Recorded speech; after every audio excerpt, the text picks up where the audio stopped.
Hey, it's Tim here with Expert Power Wash, and today I'm putting together a plumbing kit for a local guy named Drew. Drew, if you see this video, hopefully this helps you out, and hopefully this helps anybody else out that is working on some plumbing stuff. Let's take a look at this. All right, got these 100-gallon slim tanks. These are the tanks that we really like. We're putting them on a trailer over there.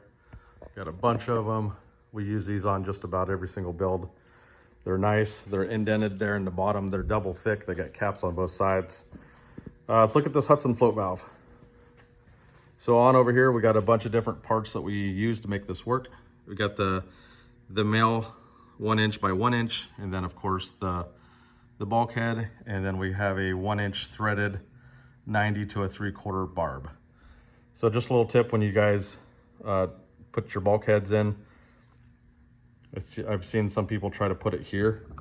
So with your 2 1/4 hole saw, your hole will fit there, but then when you go to screw this on, it's gonna be too close to the corner and it's not gonna fit. If you try to put it way over here, you can probably reach it, but you're gonna have to reach your arm way in there. So what we like to do, just somewhere right around there, you can reach in there. It's really easy to service. Again, that's 2 1/4 hole saw for these 1 inch bulkheads. So this is just kind of sitting where it's going to be. Again, obviously this stuff's not plumbed. It's for a local guy that's going to be picking up this stuff and then doing the install himself. So hopefully this helps you out, Drew. But going on over here, this is 1 inch bulkhead, another 1 inch bulkhead, another 1 inch bulkhead. This right here is going to be the drain. When you put these in, when you drill these out, make sure you raise them up a little bit. Otherwise, you're going to try to screw on this barb or unscrew it, and you're not going to be able to turn it because it's going to be too low and it's going to hit the floor of the trailer or the skid, however you have it. So that's going to be the drain, 1 inch hose with a ball valve at the end. And then these two tanks are tied together. So try to find your middle area here, and then that would be somewhere in the middle, and then drill those out, put a hose in between. Use good stainless steel barbs or heavy duty clamps so those don't leak. That's the bleach tank there, back behind. We don't put any bulkheads in that. We don't want any possible leak points. Obviously, bleach is a corrosive.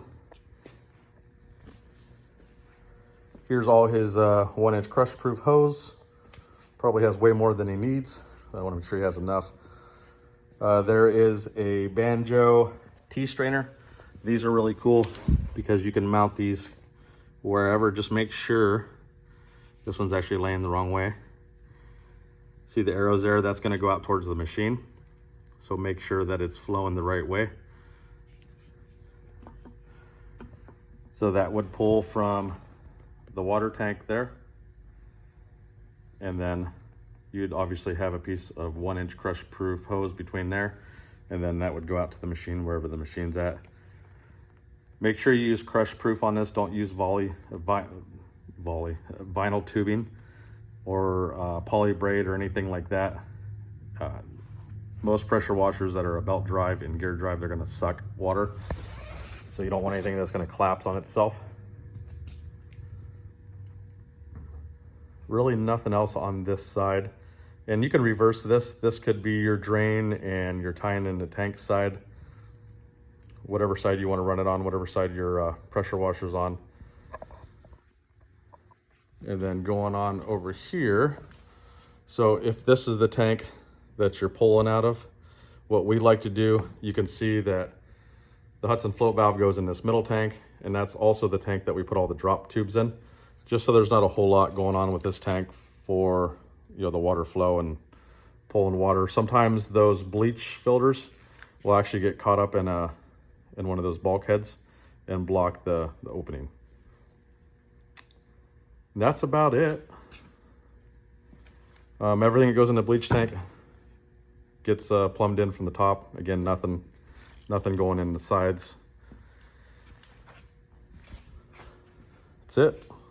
If you guys have any questions, I have a bunch of other plumbing videos here on the channel. This is pretty basic stuff. Most people know this. Just for the sake, let's go through this little box of stuff here. Here's some other stuff for them. This is an ST2315. This is our favorite gun.